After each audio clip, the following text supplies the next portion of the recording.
Good evening everyone, welcome to my Niruddesh Yatra YouTube channel Facebook page. आज के आमी तुम्हारे साथे आलोचना करते एसेछि क्लास 9 वेस्ट बेंगल बोर्डर सिलेबासेर थेके नव नव सृष्टि এই গদ্যাংশটা নিয়ে। এই গদ্যাংশটা লিখেছেন সৈয়দ মুস্তাফা আলী। প্রথমে আমি এই ভিডিওতে লেখক পরিচিতি, লেখকের শৈশব, জন্ম, তারপরে কর্মজীবন, সাহিত্য রচনা এবং এই যে নব নব সৃষ্টি গদ্যাংশটা রয়েছে তার বিষয়বস্তু এবং পারলে কিছু শর্ট কোশ্চেন আমি এই ভিডিওটাতে প্রথম ভিডিওতে আমি আলোচনা করে দিচ্ছি। ঠিক আছে, আশা করব আমি একটা ভিডিওতে কমপ্লিট করার, যদি কভার না হয় তাহলে আমি দুটো ভিডিওতে এটাকে ডিভাইড করে দেবো কোশ্চেন আনসারের সাথে। ঠিক আছে, তবে প্রথম থেকে শেষ পর্যন্ত তোমরা ভিডিওটা দেখবে স্কিপ না করে। প্রত্যেকটা তথ্য এখানে খুব ইম্পর্টেন্ট। যারা এসএলএসটি, এসএসসি, এমএসসি এক্সাম দিচ্ছ তাদের ক্ষেত্রেও এই তথ্যগুলো যথেষ্ট ইম্পর্টেন্ট এবং তোমাদের যেহেতু টেক্সট খুঁটিয়ে কোশ্চেন আসে তাই বিষয়গুলো জানা খুব দরকার। তাহলে আমি আলোচনা শুরু করছি। আলোচনা শুরু করার আগে তোমাদের কাছে আমার একটাই রিকোয়েস্ট, তোমরা আমার এই চ্যানেলটাকে সাবস্ক্রাইব করো, বন্ধুদের সাথে শেয়ার করো এবং আরও যাতে তোমাদের জন্য খুব ভালো ভালো ভিডিও রেডি করতে পারি তার জন্য আমাকে তোমরা প্রেরণা দাও। তবে শুরু করছি আজকের টেক্সট, নব নব সৃষ্টি ক্লাস 9 ওয়েস্ট বেঙ্গল বোর্ডের সিলেবাসে পাঠ্য এটি। প্রথমেই আসছি লেখক পরিচিতি। সৈয়দ মুস্তাফা আলীর লেখা বলে দিয়েছি। পণ্ডিত, ভাষাবিদ ও সাহিত্যিক সৈয়দ মুস্তাফা আলী তার সাহিত্য কীর্তির জন্য পাঠকের মনে চিরস্মরণীয় হয়ে আছেন। তিনি জন্মগ্রহণ করেছিলেন, জন্ম ও শৈশব 1904 খ্রিস্টাব্দে 13ই সেপ্টেম্বর অবিভক্ত ভারতের সিলেটের করিমগঞ্জে তাঁর জন্ম হয়। বাবার নাম ছিল সিকান্দার আলী। ছাত্রজীবন, বাবার বদলির চাকরি হবার বিভিন্ন প্রতিষ্ঠানে তার প্রাথমিক শিক্ষা ঘটে। 1921 খ্রিস্টাব্দে তিনি শান্তিনিকেতনে আসেন এবং এখান থেকে সংস্কৃত, ইংরেজি, আরবি, ফার্সি, হিন্দি ও গুজরাটি প্রভৃতি একাধিক ভাষা শেখেন। 1926 খ্রিস্টাব্দে শান্তিনিকেতন থেকে তিনি বিএ ডিগ্রি লাভ করেন। কর্মজীবন, তার কর্মজীবন আরম্ভ হয় আলিগড় বিশ্ববিদ্যালয়ে অধ্যাপনা দিয়ে। এরপর দর্শন পড়ানোর জন্য তিনি জার্মানির বন বিশ্ববিদ্যালয়ে যান। তিনি 1927 থেকে 29 খ্রিস্টাব্দে কাবুলের একটি কলেজে অধ্যাপনা করেন। 1932 খ্রিস্টাব্দে তুলনামূলক ধর্মতত্ত্বে গবেষণার জন্য তিনি ডিফিল ডিগ্রি লাভ করেন। 1934 থেকে 35 খ্রিস্টাব্দে তিনি মিশরের কায়রোর আল আজহার বিশ্ববিদ্যালয়ে পড়াশোনা করেন। 1935 খ্রিস্টাব্দে বরোদার মহারাজার আমন্ত্রণে বরোদা কলেজে তুলনামূলক ধর্মতত্ত্ব পড়ান। এখানে 8 বছর কাটানোর পর দিল্লির শিক্ষা মন্ত্রণালয়ে যোগদান করেন। তিনি সেই সময়কার পূর্ব পাকিস্তানের অন্তর্গত বগুড়ার আজিজুল হক কলেজের অধ্যক্ষ ছিলেন। পরে তিনি কলকাতা বিশ্ববিদ্যালয়ে ইসলামিক স্টাডিজ বিভাগে অতিথি অধ্যাপকের দায়িত্ব পালন করেন। 1961 খ্রিস্টাব্দে তিনি আবার শান্তিনিকেতনে ফিরে আসেন এবং 1965 খ্রিস্টাব্দে এখান থেকেই ইসলামিক স্টাডিজ বিভাগের রিডার হিসেবে অবসর গ্রহণ করেন। সাহিত্য জীবন, শান্তিনিকেতনে পড়তে পড়তেই তিনি বিভিন্ন পত্রিকায় লেখালেখি শুরু করেন। দেশ, আনন্দবাজার, বসুমতী, সত্যযুগ প্রভৃতি পত্রিকায় নিয়মিত তার লেখা প্রকাশিত হতো। পরীক্ষায় কিন্তু কোশ্চেন আসতেই পারে, যারা কম্পারেটিভ এক্সাম দিচ্ছ কোন কোন পত্রিকা কী লেখা প্রকাশিত হতো। ঠিক আছে, পত্রিকাগুলোর নাম কিন্তু মনে রাখতে হবে। বহু দেশ ভ্রমণের অভিজ্ঞতা, ভ্রমণ কাহিনী, ছোট গল্প, উপন্যাস, রম্য রচনার দ্বারা বাংলা সাহিত্যকে সমৃদ্ধ করেছেন তিনি। তার উল্লেখযোগ্য রচনাগুলি হলো: ভ্রমণ কাহিনী কী লিখেছেন দেশে বিদেশে, জেলেরাঙায়। রম্য রচনা কী লিখেছেন পঞ্চতন্ত্র, ময়ূরকণ্ঠী প্রভৃতি। প্রবন্ধ লিখেছেন চতুরঙ্গ।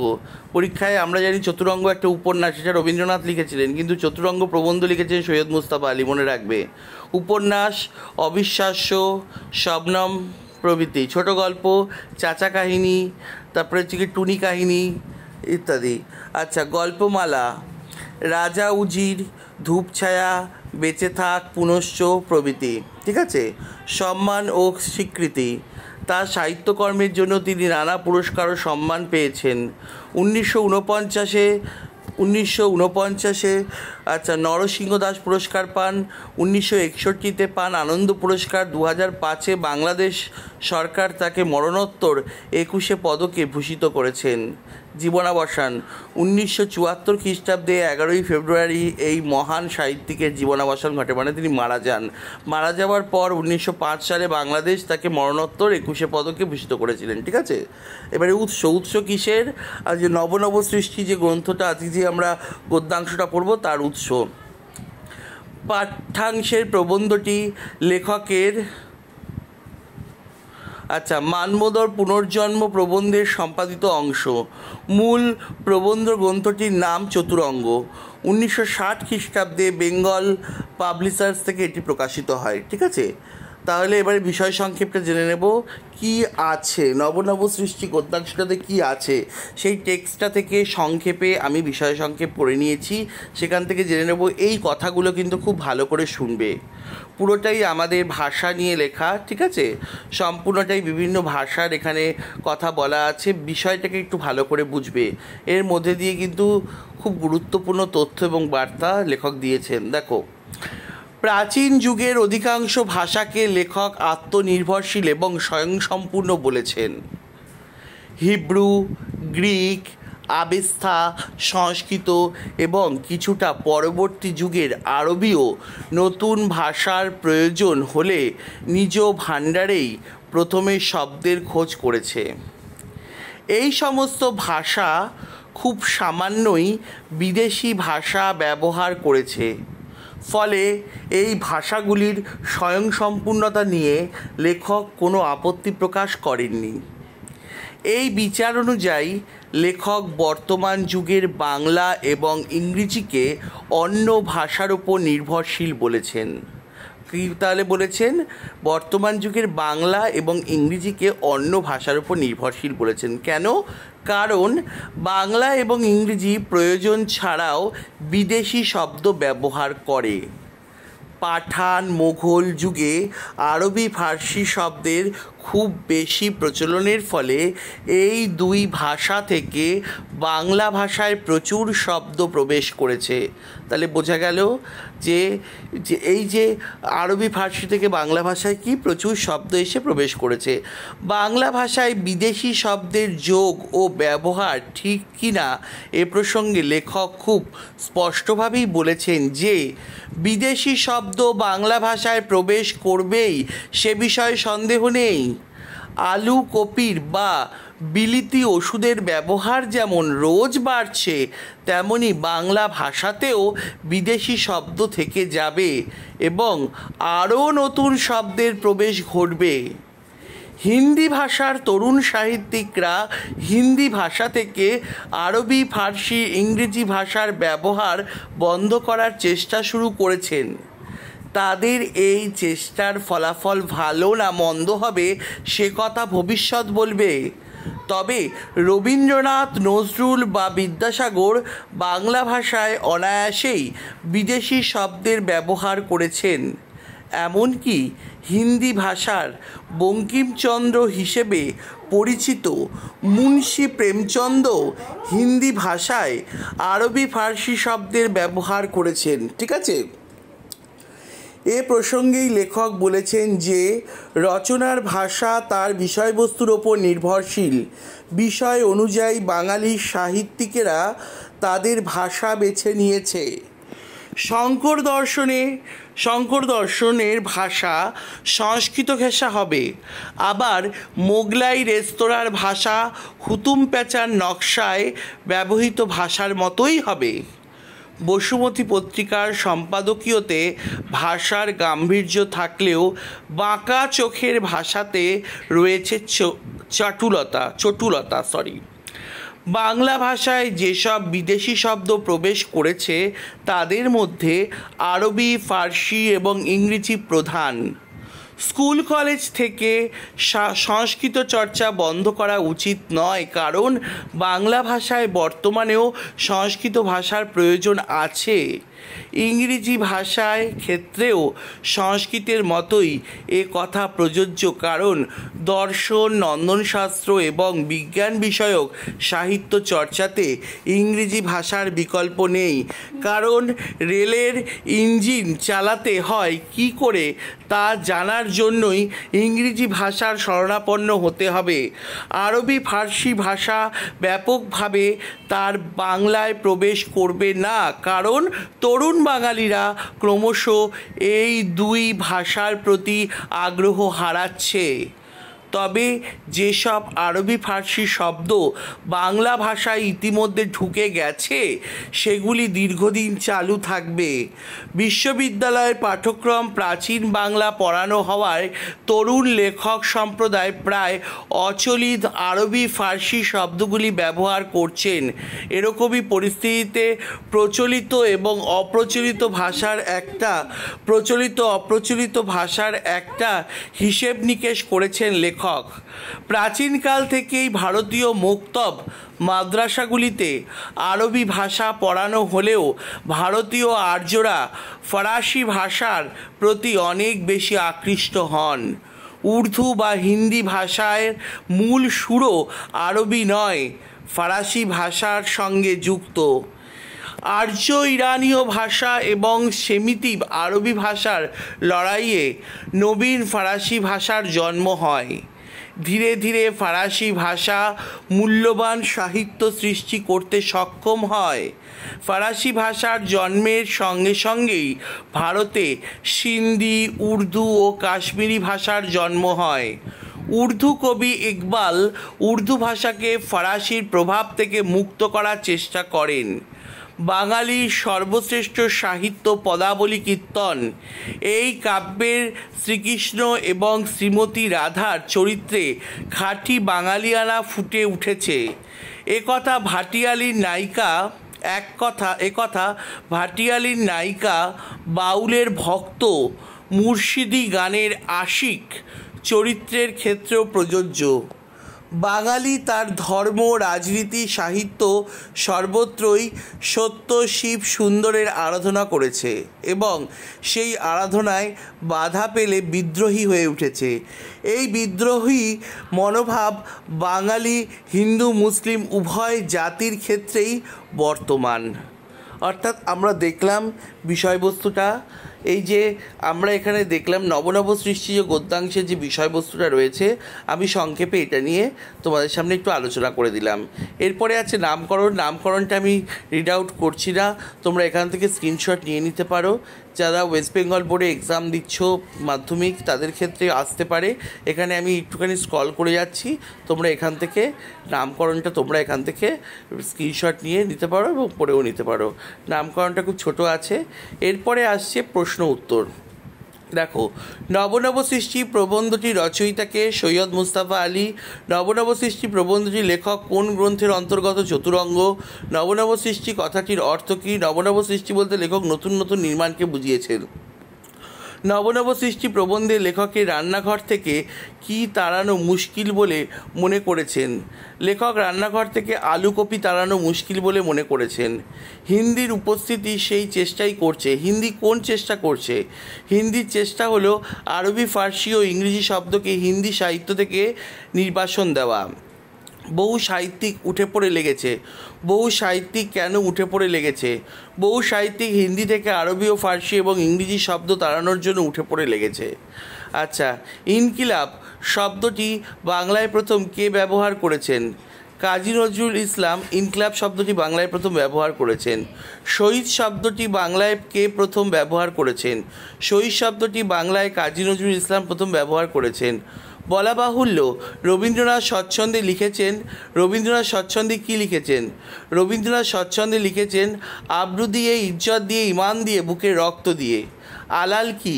টেকচাঁদ ছদ্মনামে প্যারীচাঁদ মিত্রের গদ্যগ্রন্থ আলালের ঘরের দুলাল আলাল নামে পরিচিত। হুতুম কি? হুতুম প্যাঁচা ছদ্মনামে কালীপ্রসন্ন সিংহের লেখা হুতুম প্যাঁচার নকশা হুতম নামে পরিচিত। আচ্ছা, তার উল্লেখ স্থলে নিষ্প্রয়োজন। কিসের কথা বলা হয়েছে? আলাল ও হুতুমের গদ্য ভাষার উল্লেখ প্রসঙ্গে কথা বলা হয়েছে। হিন্দি ভাষা সাহিত্যের বঙ্কিম কাকে বলা হয়? প্রেমচন্দ্রকে হিন্দি ভাষা সাহিত্যে বঙ্কিম বলা হয়। হিন্দিতে কে আরবি ফার্সি শব্দ বিস্তার ব্যবহার করেছেন? প্রেমচন্দ্র। এ স্থলে আর একটি কথা বলে রাখা ভালো। কথাটি কি? কথাটি হলো রচনার ভাষা বিষয়বস্তু নির্ভর। শঙ্কর দর্শন, মোগলাই রেস্তোরাঁ, বসুমতী সম্পাদকীয় ও বাঁকাচোক এর ভাষা কখনোই একরকম হবে না। শঙ্কর দর্শনের ভাষা কেমন? শঙ্কর দর্শনের ভাষা সংস্কৃত শব্দবহুল। বসুমতী সম্পাদকীয় রচনার ভাষা কেমন? বসুমতী সম্পাদকীয় রচনার ভাষা ছিল গাম্ভীর্যপূর্ণ। যতদিন থাকবে ততদিন আরও ঢুকবে বলে আশা করতে পারি। কোন প্রসঙ্গে প্রাবন্ধিক কথা বলেছে? প্রাবন্ধিক সৈয়দ মুস্তাফা আলী স্কুল কলেজ থেকে সংস্কৃত তুলে দেওয়ার প্রসঙ্গে কথা বলেছে। সুতরাং ইংরেজি চর্চা বন্ধ করার সময় এখনও আসেনি। এ কথার অর্থ কী? দর্শন, লন্ডনশাস্ত্র, পদার্থবিদ্যা, রসায়নবিদ্যা, রেল ইঞ্জিন চালানো প্রভৃতি ক্ষেত্রে ব্যবহৃত টেকনিক্যাল শব্দগুলি বাংলার চেয়ে ইংরেজিতে বেশি প্রচলিত। তাই ইংরেজি চর্চা বন্ধ করার সময় এখনও আসেনি। নবনব সৃষ্টি রচনাংশে কোন কোন ভাষাকে লেখক সৈয়দ মুস্তাফা আলী বলেছেন আত্মনির্ভরশীল? নবনব সৃষ্টি রচনাংশে প্রাচীন যুগের হিব্রু, গ্রিক, আবেস্তা, সংস্কৃত এবং আরবি ভাষাকে আত্মনির্ভরশীল বলেছেন। কোন কোন নতুন চিন্তা বা অনুভূতি বোঝানোর জন্য নবীন শব্দের প্রয়োজন হলে সংস্কৃত ভাষা কী করে? সংস্কৃত তার আপন ভাণ্ডারেই কোনো ধাতু বা শব্দ সামান্য পরিবর্তন ঘটিয়ে নতুন শব্দ তৈরির চেষ্টা করে। সংস্কৃতকে স্বয়ংসম্পূর্ণ ভাষা বলতে লেখকের আপত্তি নেই কেন? সংস্কৃত অন্য সব ভাষার উপর নির্ভরশীল না হয়ে নিজের ভাণ্ডারে অনুসন্ধানের মাধ্যমে নবীন শব্দ তৈরির প্রচেষ্টা করে। প্রাচীন যুগের সব ভাষাই তাই। প্রাচীন যুগের কোন কোন ভাষার কথা লেখক উল্লেখ করেছেন? লেখক প্রাচীন যুগের সংস্কৃত, হিব্রু, গ্রিক, আবেস্তা এবং কিছুটা পরবর্তী যুগের আরবি ভাষার কথা লেখক বলেছেন। লেখক সৈয়দ মুস্তাফা আলীর মতে বর্তমান যুগে কোন কোন ভাষা আত্মনির্ভরশীল নয়? লেখক সৈয়দ মুস্তাফা আলীর মতে বর্তমান যুগে ইংরেজি এবং বাংলা ভাষা আত্মনির্ভরশীল নয়। পাঠান মুঘল যুগে আরবি ও ফার্সি থেকে শব্দ গ্রহণ করতে হলো কেন?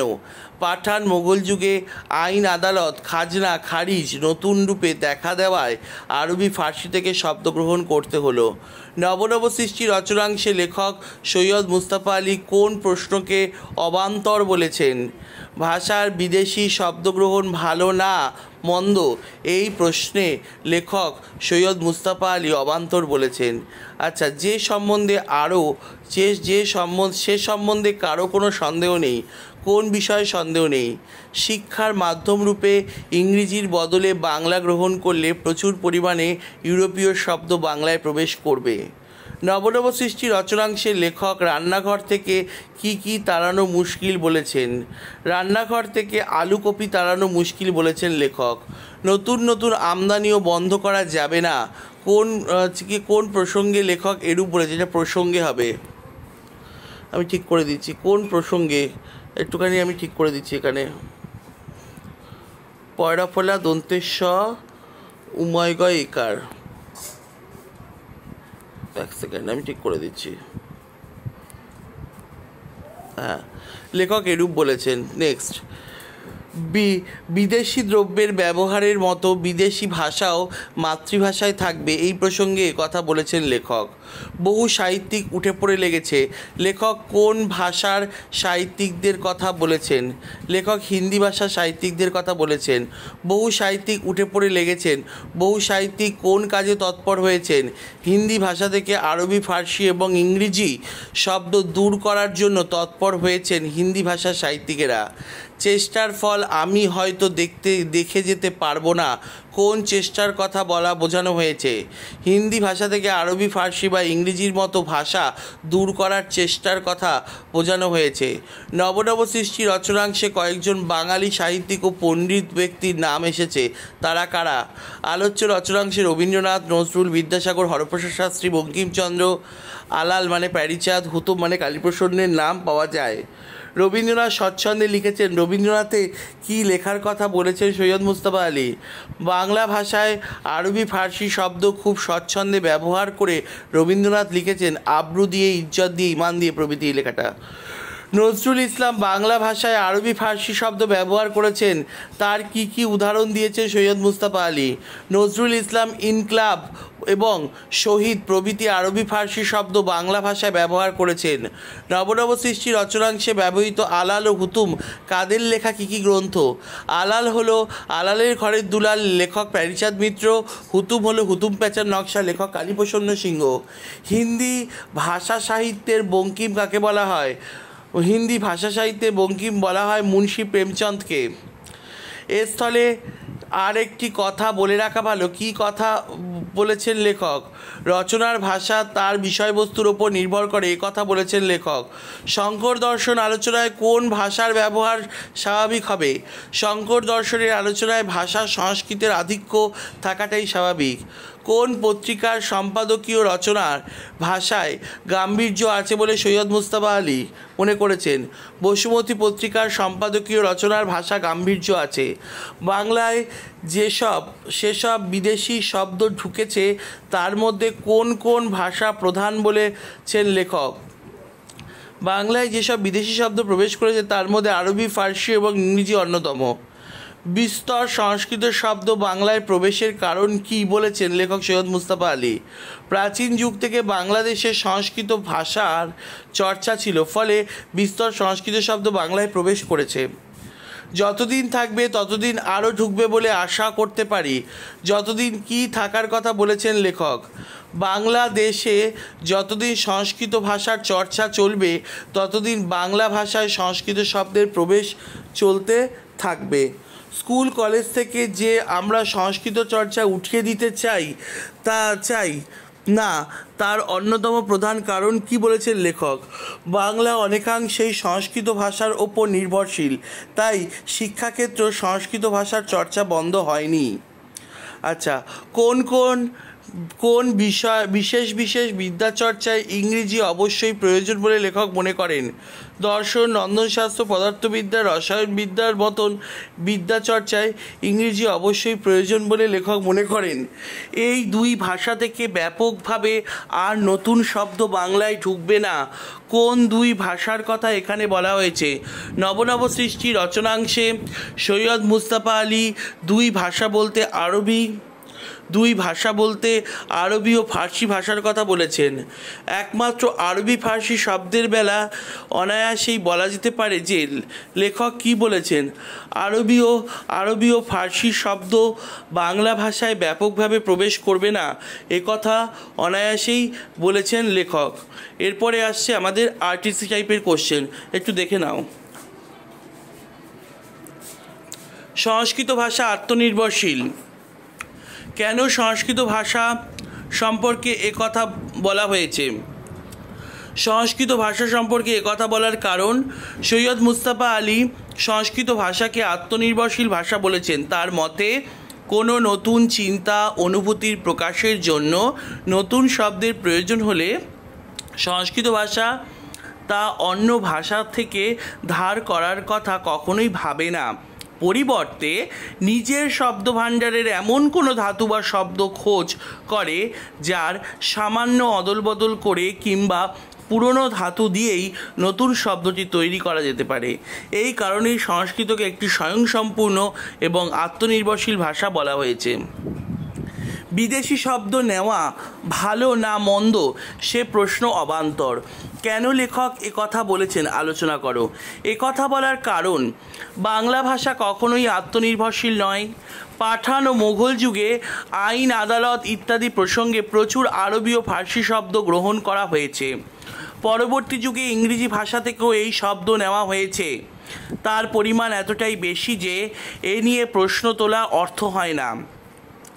লেখকের মতে শিক্ষার মাধ্যমরূপে ইংরেজিকে বর্জন করে বাংলা গ্রহণ করার পরে এই প্রবণতা আরও বাড়বে। ফলে বিদেশি শব্দের আমদানি করার ভাবনা যখন বন্ধ করা যাবে না, সেক্ষেত্রে তার ভালো মন্দ নিয়ে ভাবা নিতান্তই অর্থহীন। নেক্সট, বাংলা সাহিত্যে বিদেশি শব্দ ব্যবহারের যে দৃষ্টান্ত লেখক দিয়েছেন তা নিজের ভাষায় লেখো। বিদেশি শব্দ ব্যবহারে লেখকের দেওয়া দৃষ্টান্ত। লেখক সৈয়দ মুস্তাফা আলী বাংলা ভাষার বিখ্যাত সাহিত্যিকদের মধ্যে বিদেশি শব্দ গ্রহণের ঝোঁক লক্ষ্য করেছেন। রবীন্দ্রনাথ আব্রু, ইজ্জত, ইমান ইত্যাদি শব্দ অনায়াসে ব্যবহার করেছেন। নজরুল ইসলাম তার সাহিত্যে ইনকিলাব, শহীদের মতন প্রচুর শব্দ ব্যবহার করেছেন। বিদ্যাসাগর তার বেনামিতে লেখা প্রচুর রচনায় আরবি ফার্সির ব্যবহার ঘটিয়েছেন। পণ্ডিত হরপ্রসাদ শাস্ত্রী আরবি ফার্সির বিরুদ্ধে জিহাদ ঘোষণা করাকে আহাম্মুখী বলে মনে করতেন। নেক্সট, আমরা অন্যতম প্রধান খাদ্য থেকে বঞ্চিত হব। কোন প্রসঙ্গে কথাটি বলা হয়েছে আলোচনা করো।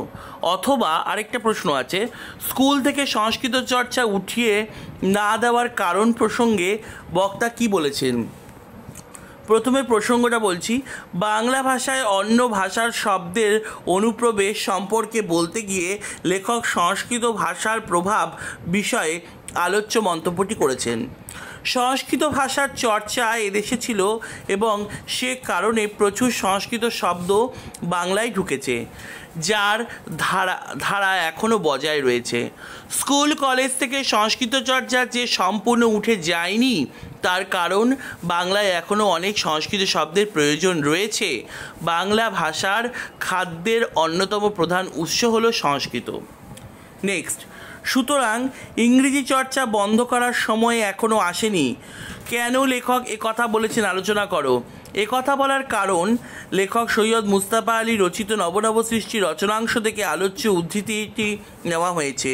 লেখকের মতে ইংরেজি শব্দকে এড়িয়ে সাহিত্য রচনা বাংলা ভাষার পক্ষে কোনোভাবেই সম্ভব নয়। বিশেষত দর্শন, নন্দনশাস্ত্র, পদার্থবিদ্যা, রসায়নশাস্ত্র ইত্যাদিতে প্রয়োজনীয় বাংলা শব্দের অভাব রয়েছে। উদাহরণ দিয়ে লেখক বলেছেন যে রেলের ইঞ্জিন কী করে চালাতে হয় সে সম্বন্ধে বাংলায় কোনো বই নেই। পারিভাষিক শব্দের প্রয়োজনে তাই ইংরেজিরই দ্বারস্থ হতে হবে।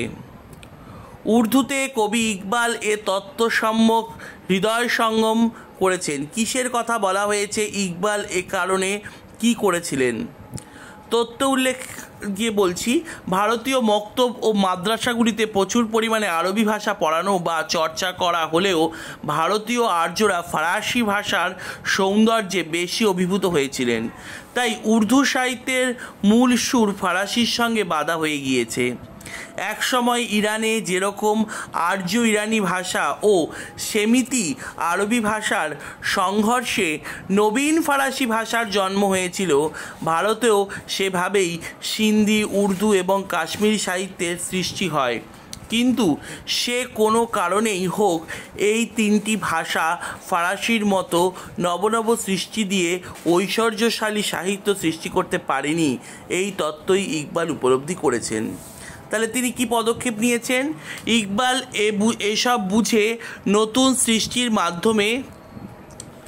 মাধ্যমে উর্দুকে ফরাসির অনুকরণ থেকে কিছুটা মুক্ত করতে সক্ষম হয়েছেন। নেক্সট, বাঙালির সর্বশ্রেষ্ঠ সাহিত্য সৃষ্টি তার পদাবলী কীর্তনে। এই পদাবলী কীর্তনের কোন বৈশিষ্ট্যের দিকে লেখক ইঙ্গিত করেছেন? উদ্দিষ্ট পদাবলী কীর্তনের বৈশিষ্ট্যের প্রতি লেখকের ইঙ্গিত। লেখক সৈয়দ মুস্তাফা আলীর মতে পদাবলী সাহিত্যের প্রাণ আর দেহ দুটোই খাঁটি বাঙালি। এই সাহিত্যে শুধু যে মহাভারতের শ্রীকৃষ্ণ বাংলায় কানু হয়ে উঠেছেন তাই নয়, রাধাও হয়ে উঠেছেন একেবারে খাঁটি বাঙালি মেয়ে। ভাটিয়ালির নায়িকা, বাউলের ভক্ত, মুর্শিদিয়ার আশিক আর পদাবলী রাধা একই চরিত্র হয়ে উঠেছে। লাস্ট কোশ্চেন, না লাস্টের আগেরটা, বাঙালি চরিত্রে বিদ্রোহ বিদ্যমান প্রসঙ্গে নির্দেশ করে লেখক যা বোঝাতে চেয়েছেন, প্রসঙ্গ নির্দেশ করে লেখক এই কথাটার মধ্যে কি বোঝাতে চেয়েছেন? সৈয়দ মুস্তাফা আলীর মতে রাজনীতি, ধর্ম, সাহিত্য যখনই বাঙালি সত্য, শিব ও সুন্দরের সন্ধান পেয়েছে তখনই তা গ্রহণ করতে চেয়েছে। অর্থাৎ সৈয়দ মুস্তাফা আলী কী বলতে চেয়েছেন? রাজনীতি, ধর্ম, সাহিত্য যখনই বাঙালি সত্য, শিব ও সুন্দরের সন্ধান পেয়েছে তখনই তা গ্রহণ করতে চেয়েছেন। আর গতানুগতিকতা বা প্রাচীন ঐতিহ্যের দোহাই দিয়ে কেউ সেই প্রচেষ্টায় বাধা দিতে গেলে বাঙালি জাতি বিদ্রোহী হয়ে উঠেছে। আবার সেই বিদ্রোহ শৃঙ্খলতায় পরিণত হয়ে সুন্দরের পূজারী বাঙালিরা তার বিরুদ্ধেও বিদ্রোহ করেছে। আর এই বিদ্রোহে বাঙালি মুসলমানরাও যোগ দিয়েছে। তার কারণ ধর্ম বদলে গেলেও জাতিসত্তা একই থেকে যায়। নেক্সট, এটা আজকের লাস্ট কোশ্চেন। এখানে কি আছে? এ বিদ্রোহ বাঙালি হিন্দুর ভিতরই সীমাবদ্ধ নয়, মন্তব্যটি ব্যাখ্যা করো। লেখক সৈয়দ মুস্তাফা আলী তার নবনব সৃষ্টি রচনায় বাঙালি চরিত্রে বিদ্রোহের অস্তিত্ব লক্ষ্য করেছেন। তার মতে রাজনীতি, ধর্ম, সাহিত্য, ব্যাখ্যাটা বলছি, তার মতে রাজনীতি, ধর্ম, সাহিত্য ইত্যাদি যে ক্ষেত্রেই সে সত্য, শিব, সুন্দরের সন্ধান পেয়েছে সেখানেই তা গ্রহণ করতে চেয়েছেন। আর ঐতিহ্যের দোহাই দিয়ে যদি কেউ তাকে বাধা দিতে চায়, বাঙালি তার বিরুদ্ধে বিদ্রোহ করেছে। আর এই বিদ্রোহ বাঙালি হিন্দুর একচেটিয়া নয়, বাঙালি মুসলমানও একই কাজে তৎপর। কারণ লেখক মনে করতেন ধর্ম বদলালেও জাতির চরিত্র বদলায় না। সৈয়দ মুস্তাফা আলী নবনব সৃষ্টি প্রবন্ধে তিনি বাংলা ভাষার বিবর্তন ও পরিবর্তনের কথা তুলে ধরেছেন।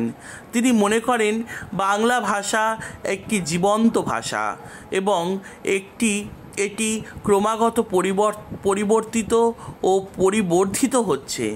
এই পরিবর্তন ও পরিবর্ধনের জন্য বিভিন্ন কারণের অবদান রয়েছে।